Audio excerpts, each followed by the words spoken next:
A gracious repeat patron had a new project for me, and that was to make a hot air balloon. So I figured I would make it segmented. I started off by cutting a piece of maple that was going to be the top. I had some random wood that I had sitting around from other projects, like walnut, maple, and I even had some of the skateboard wood that I got from my friend Larry. I raided his scrap bin. Now I did some basic planning for this. I first drew a sketch on my computer and then used the website block layer to plan out the sizes of my rings and the sizes of the pieces that I would need for the rings.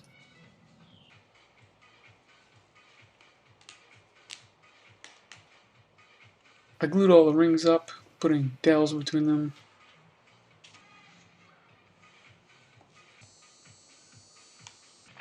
Because I don't have properly dimensioned wood, it's pretty much impossible for me to get an accurate cut.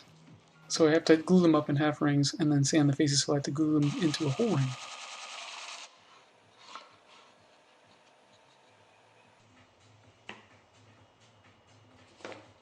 As I've mentioned before, rubber bands are very versatile.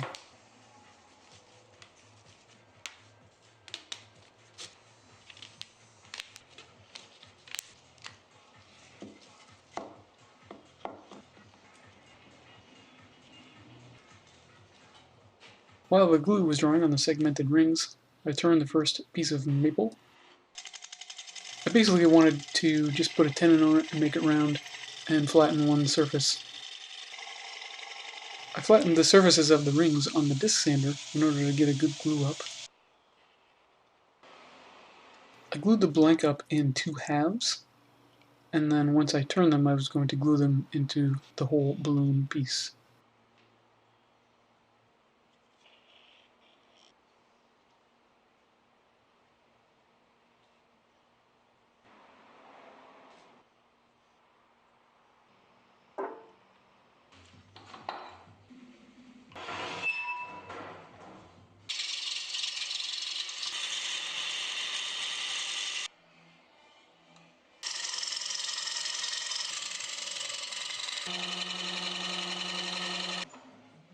Once the outside was done, I turned the inside just to make it lighter weight. You weren't actually going to see it.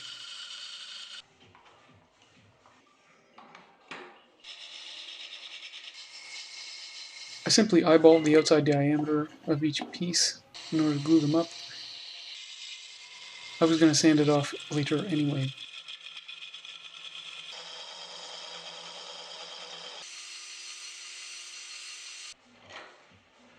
Check the fit, looked pretty good. So I turned off the tenon and smoothed out the top.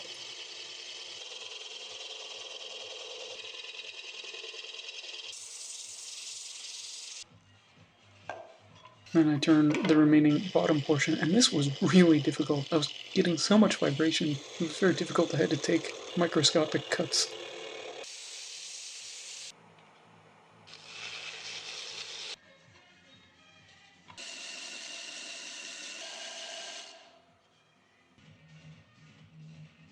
So I glued the 2 halves together using rubber bands, of course, to hold it together while the glue dried.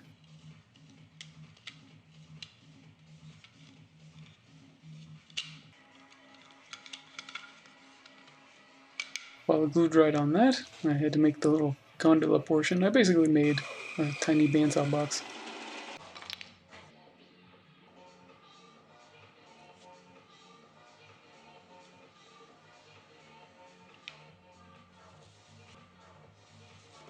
And once the glue was dry on the balloon, I power sanded it.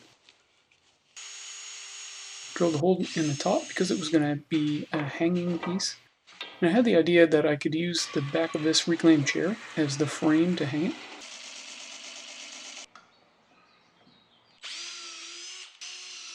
And I used this piece of cedar as the base. Just getting some really nice curly shavings.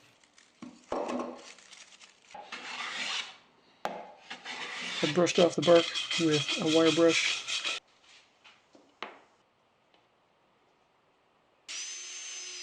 Just going to hold it together with screws. Once I drilled the holes, I simply finished it with lacquer. I didn't want any hardware visible, although I couldn't avoid having the wire there, so I just rigged up this copper wire.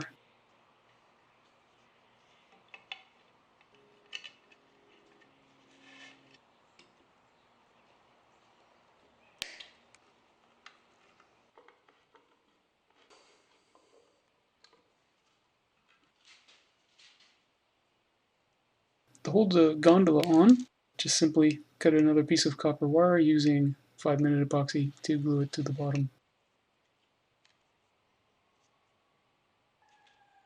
A little extra little dab there.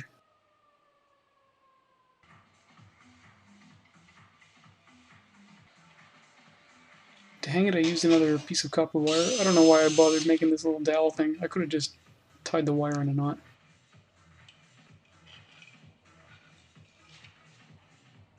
It is lightweight enough that I could just curl a wire over into a hook and hang it.